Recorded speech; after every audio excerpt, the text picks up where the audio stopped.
going to have a session, let me just move the slide, with a spotlight on investors in the Black Sea region. So we want to hear from 3 investors that are active or starting new ventures here in the region.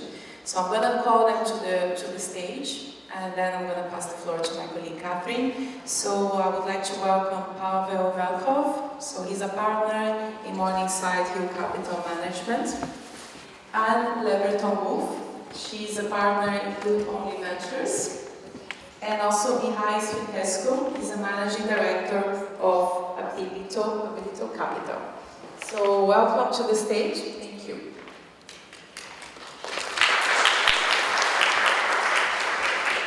Catherine, would you like to come to the stage as well? Yes. Thank you. Hi. Thanks, Daniela. Good morning. How are we all doing today?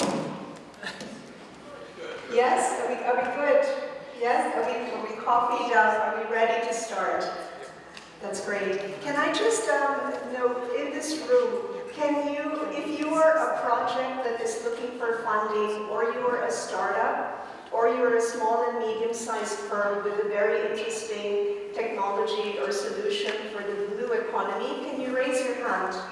Can you raise your hand? I just want to know who the companies, who the projects are in this room. I want you to raise your hand higher. That's great. We've got a good show today. We invited investors that had a specific interest in the Black Sea region and that have started actually investing and looking for projects and companies that are from there. So I'm really pleased to have on stage 3 investors. There was a 4th, but unfortunately they had a conflicting event. That's Sophia Angel Ventures. But they are actually interested and they will keep engaging with the BlueInvest. They also asked for a copy of the pitch decks. And what we wanted to do, I guess with all the BlueInvest events, is that we usually ask investors to first pitch to you, to tell you a bit about their fund, their purpose, why they want to invest in the blue economy, and how they want to change things. So we have 3 very good change agents in the room. And I'm going to start with Morningside Capital Management. Pavel, if you'd like to present your fund to us, here's the clicker. Tell us about Morningside. Okay, so thank you for the opportunity. I have a short presentation, but I'm not going to go through it. Just going to mention a few words about our fund. And let's see. Sure. So Morningside Hill, we set up the company in 2014. We started off with a hedge fund, and the first venture capital vehicle we set up in 2018, with the anchor investor being the Bulgarian Fund of Funds. You saw a presentation yesterday by Victoria. That vehicle invested 40 million euros in around 22 investments. And only a few of them were in the blue economy, but it kind of opened our eyes to the potential in this sector. Right now we're in the process of setting up a new fund, which is called the Blue Horizons Fund, which is focusing on blue economy, mostly in terms of resource efficiency and, let's say, technological enablement in the sector, because we all know it's underinvested, it's overlooked, underutilized, underinvested, and there are a lot of low-hanging fruit in the resource efficiency, in the resource utilization, in the environmental footprint.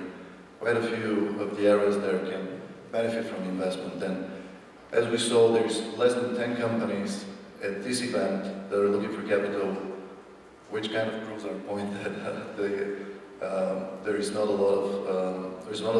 lot of visibility in this sector to the opportunities to get financing, mostly in terms of equity, but also debt. And I think that that's what truly stands out to us as investors in terms of return potential, and to the companies there in terms of opportunities for growth. And let's say that our fund, hopefully, will be set up and fully operational next fall. We just finished deploying the 40 million euro fund, which is a generalist fund, and the new fund is going to focus on companies in the growth stage, Bulgaria, Romania, and Greece. Probably forgot to mention that we're based in Sofia, Bulgaria, and actually all of our 4 partners are here at this event, so for companies looking for capital, we'll be happy to see you during the coffee break and exchange contact information, but I think we have contact information at the end. I'm not going to go through the technicalities. This is us. I would like to mention that, especially in the Black Sea region, and as Victoria mentioned yesterday, the blue economy is one of the main sectors and focuses, and I think that this is where the opportunity stands, at least in our eyes.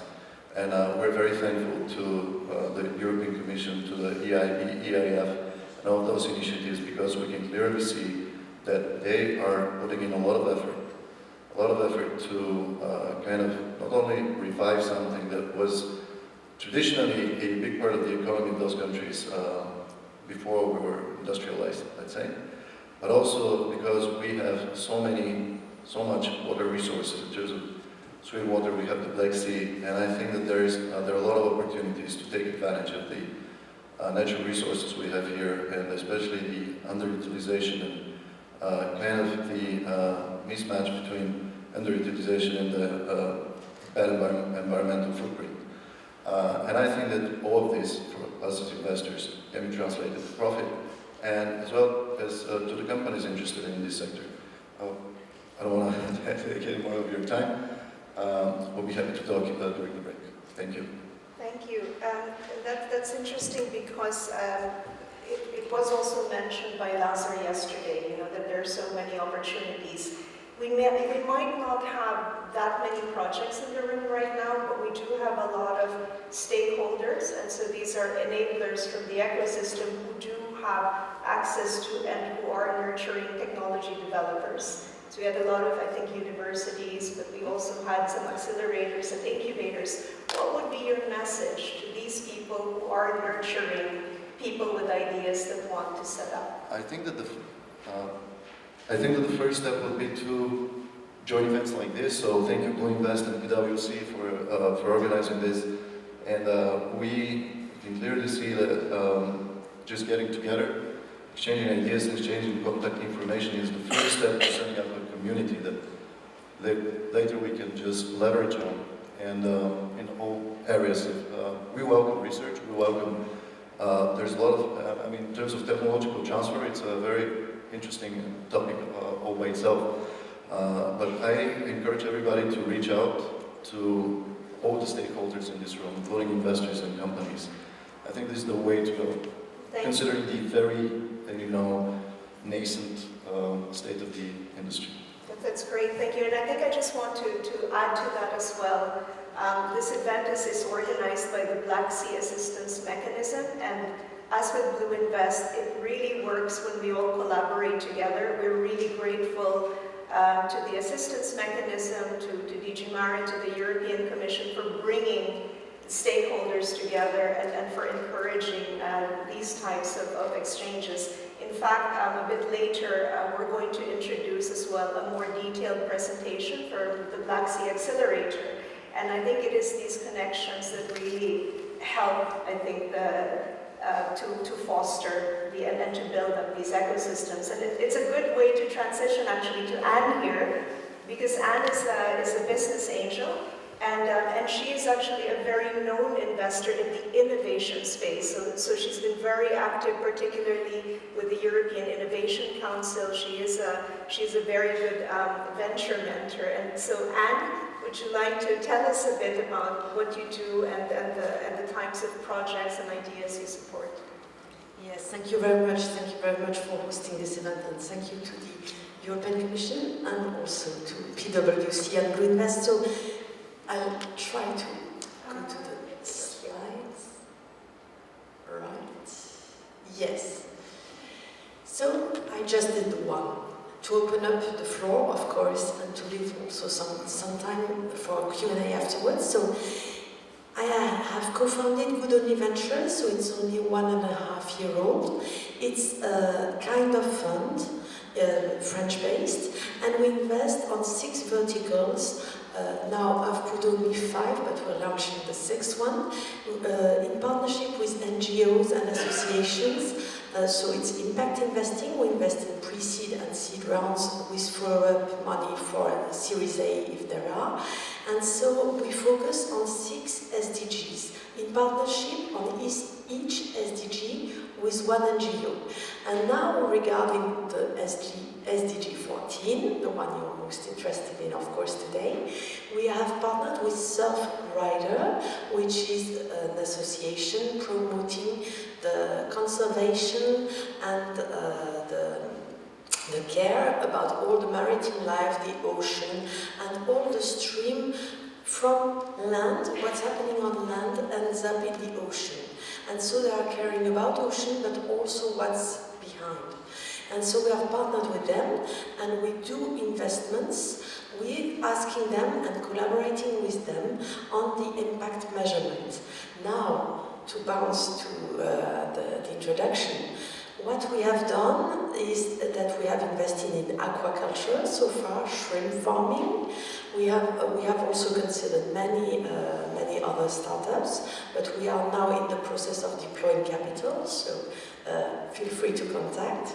We are investing in France, EU. We can look at some other startups. We have been looking at Norwegian ones. We can go outside the EU, but for the first round, we mostly stay in the EU.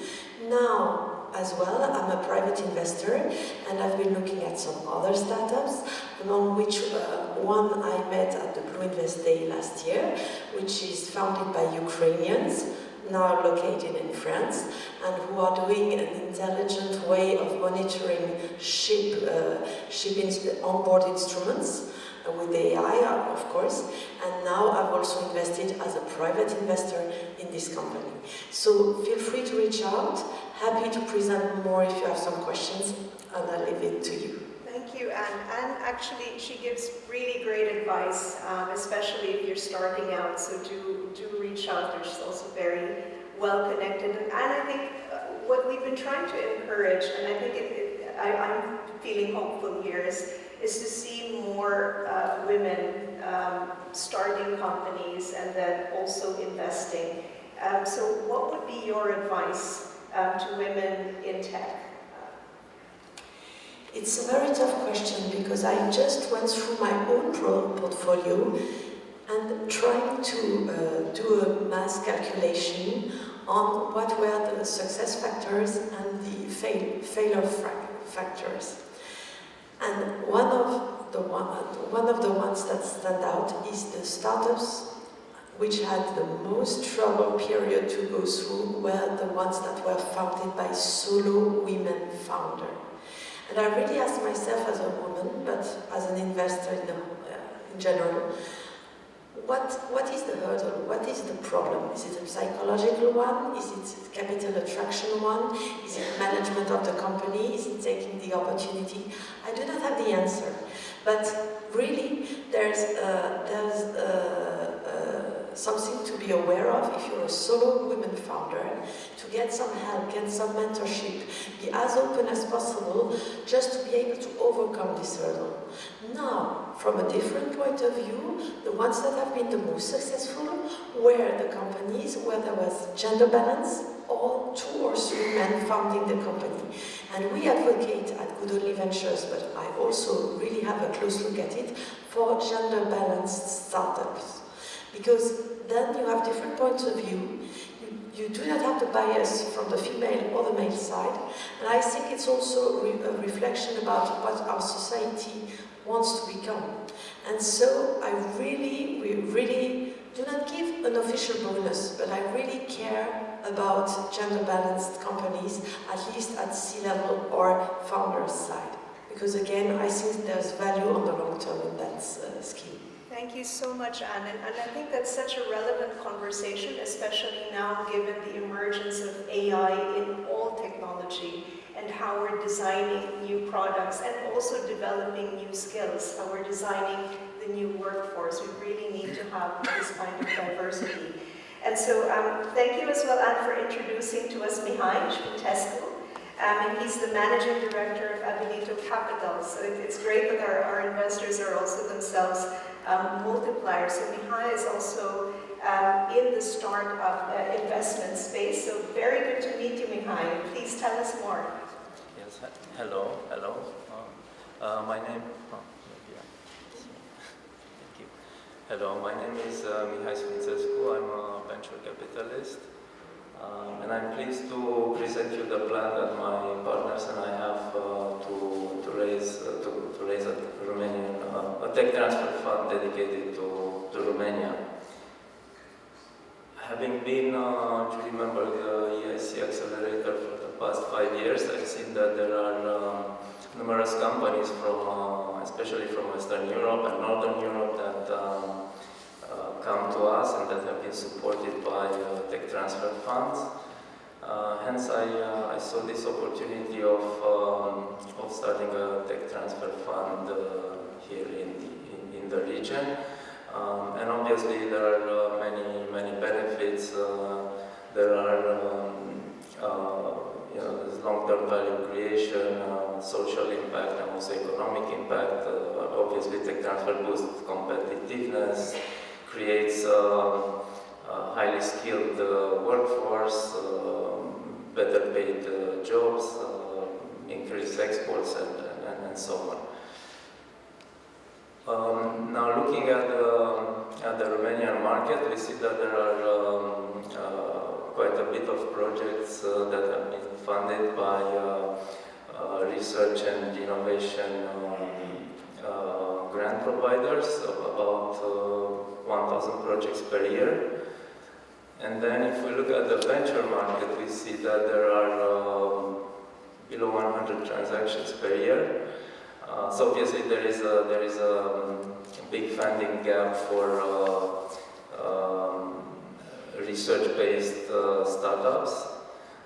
And indeed, if I look, because I've been for 20 years or so in or actually more in the market, what we see is that there is a focus on, especially on ICT, so on IT and communication startups, and this is I think normal, because this is like the low-hanging fruit. It's easier to scale typically a software business where you don't need that much capital up front, and if you have good computer skills, you can and then you understand the market, the niche where you plan to do it. It's kind of easy to bring it to the market. But on the other hand, if we look at other verticals, like healthcare, industrial applications, green transition, and so on, there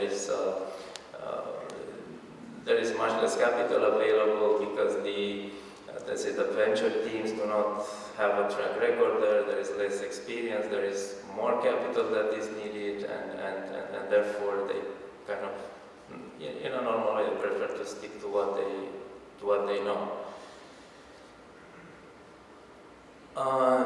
Now, looking at what type of companies we would be looking at, it would be, of course, innovation-driven, research-based sectors with a focus on health, ICT, and also green transition and energy. I'm just trying to follow the same points, okay?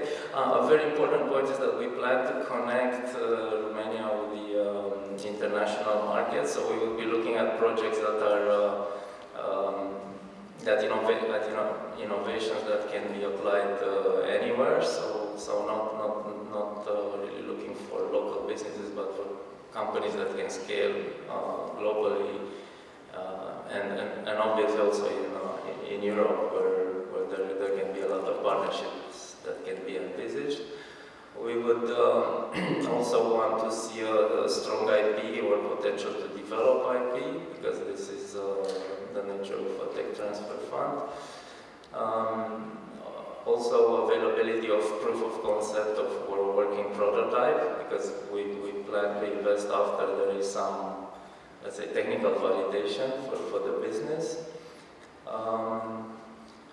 We would also want to see that there is market attractiveness, so the companies have, because this is actually very important, that we do not fund theoretical projects. Now we want to fund businesses that can sell their products. So we would look from the market standpoint. Also, obviously, the team has to be balanced and have complementary skills. So not fund a team that has only let's say researchers, or a team that has only business people, but a team that has a composition that can handle all the aspects of bringing the company to the market. Also scalability, and then we have two items there. We have a technological scalability, so which means to what extent the technical solution can be expanded, and also business scalability in terms of the operational leverage and what is the mix between fixed and variable costs. And also we would also look at ESG factors, obviously. In terms of the fund, we projected to be at 35 to 40 million euros, 10-year period. Typically, we would take equity stakes from 15 to 50% in a company. We would be happy to co-invest with other venture funds or business angels or entrepreneurs or industrial partners, because we think for this business, industrial partners are quite important. We also, in terms of instruments, we do equity and quasi-equity, so mainly capital increases or convertible debt or similar instruments. So you have plenty now of quasi-equity instruments.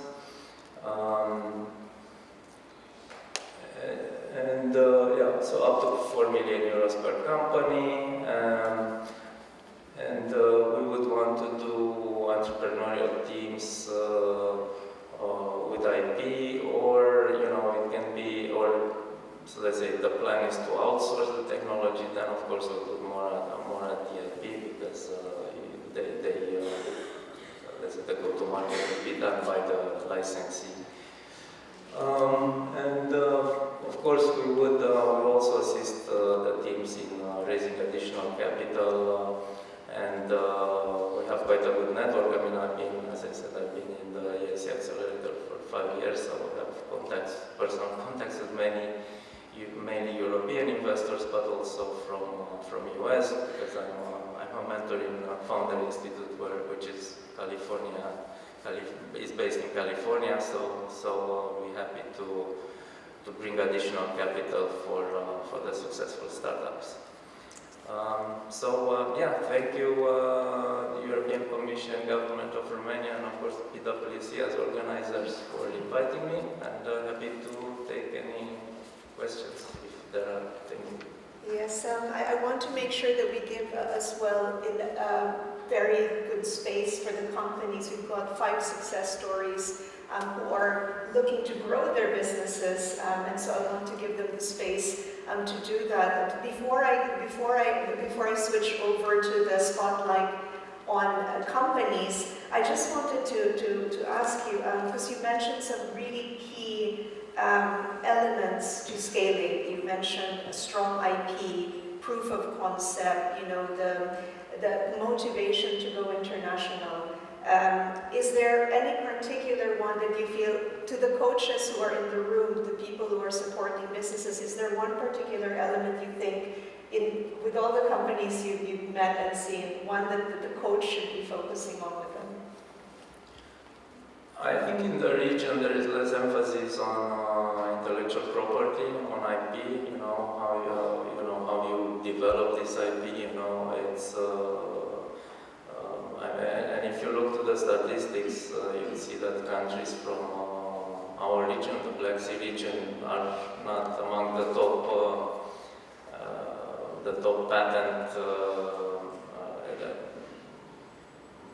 patent applicants.